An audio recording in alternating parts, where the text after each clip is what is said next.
Ittaqullah, takut kepada Allah. Tak payah tengok di bawah siapa kamu kerja. Kamu bekerja untuk Allah Azza wa Jal. Tiap-tiap RM1 yang kamu selewing, Allah akan kira. Bila sahabat tanya, ya Rasulullah, adakah termasuk sebatang siwak? Panjang ni siwak 2 kupang 20 sen. Wa in kana qadiban min arak ya Rasulullah, sebatang siwak pun takkan Tuhan nak timbang nanti. Nabi kata wa in kana qadiban min arak, walaupun sebatang siwak. Tu yang klaim OT 370, beratus-ratus klaim tiap-tiap bulan, bertahun makan haram.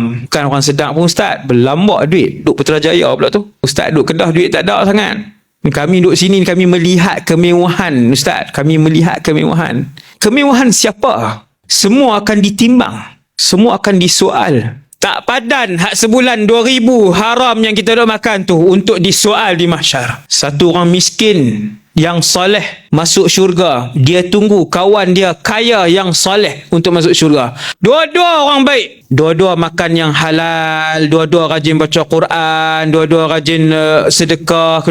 Seorang miskin, seorang kaya. Selepas satu tempoh, kita masuk syurga tak sama tarikh. Wallahu a'lam. Saya pun tak tahu nasib saya macam mana. Si miskin ni masuk syurga, lepas satu tempoh dia nampak kawan dia masuk. Dia kata, aku ingat kamu sudah ke neraka. Sebab apa? Si miskin ni kata, sebab aku sudah mendahului kamu 500 tahun masuk ke dalam syurga. Itu harta halal tau, bukan OT yang dibuat-buat. Itu harta halal, masuk lambat. Kalau haram,